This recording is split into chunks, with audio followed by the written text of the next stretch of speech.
So sa araw na ito mga kaswerte, tuturuan ko na naman kayo ng isang gayuma o ritual para ikaw lamang ang pakamamahalin niya. Napakaraming paraan kung paano natin o paano tayo pakamamahalin ng ating target.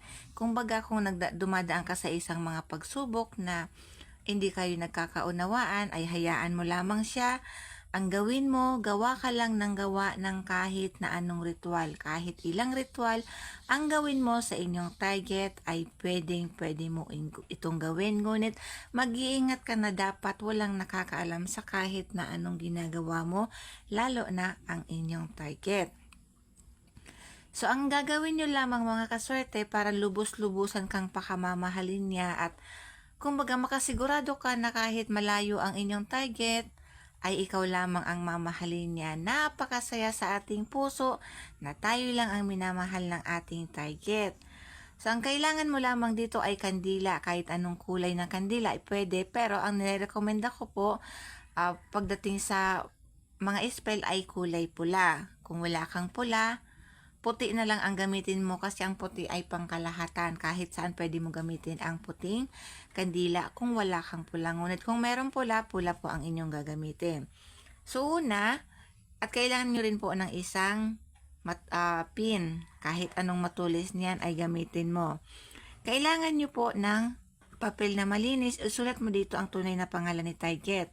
Napakamabisa po ng paggamit natin ng tunay na pangalan ng ating target. Kaya kung ikaw, lalaki, nagagawan mo si partner mo, kailangan ay apelyido ni Mrs.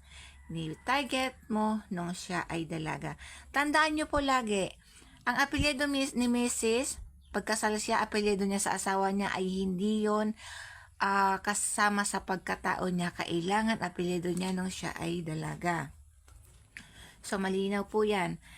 Okay ka na po, nakahanda ka na ng inyong materyales at naihanda mo na ang inyong sarili na gustong-gusto mo na itong gawin.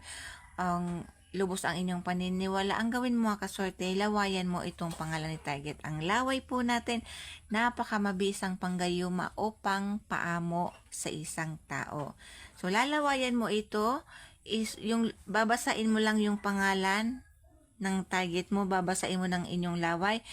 Pero habang binabasa mo ng laway mo ang pangalan ni target, ay kailangan sinasabi mo ang inyong kahilingan. Halimbawa, Awan Luna, mahuhumaling ka sa akin, pakamamahalin mo ako at hindi ka na maghahanapan ng iba hanggang tayo ay nabubuhay.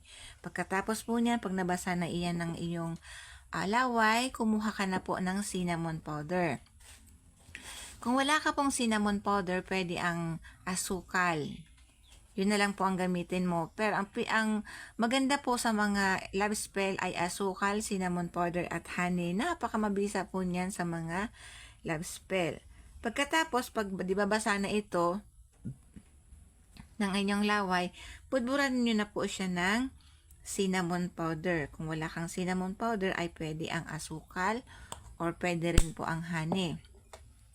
Tapos, ikukuskus mo lamang ito dyan. Ikukuskus mo lamang po mga kaswerte ang cinnamon powder. So, maghahalo na po yan pati ang inyong laway. Pagkatapos po niyan, na maikuskus mo na, pag kinuskus mo po si cinnamon powder, kailangan ay binabanggit mo ang inyong pangalan at ang inyong kahilingan.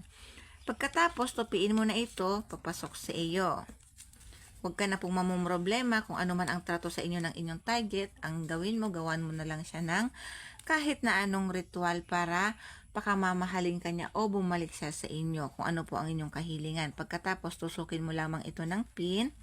Tusukin mo lamang po yan at pagkatapos ay sunugin mo ito sa kandilang pula. Hindi ko po ipapakita yung pagsunog kasi bawal po yun. So, susunugin nyo po ito gamit ang kandilang pula. Pag nasunog nyo na po ito, yung abo ni papel ay iihip mo lang sa hangin.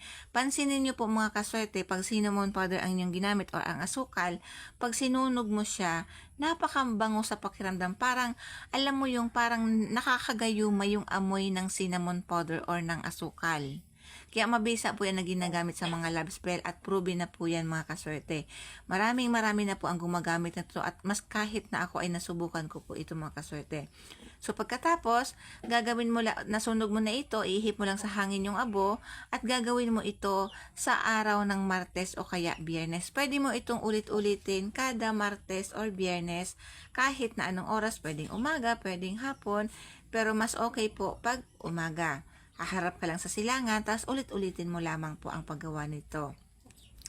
So maraming salamat po mga kaswerte. Sana po ay makatulong ako sa inyo upang malutas ang mga suliranin ninyo sa buhay, pag-ibig at tayo ay lagi na lang masaya sa piling ng ating minamahal. So maraming salamat.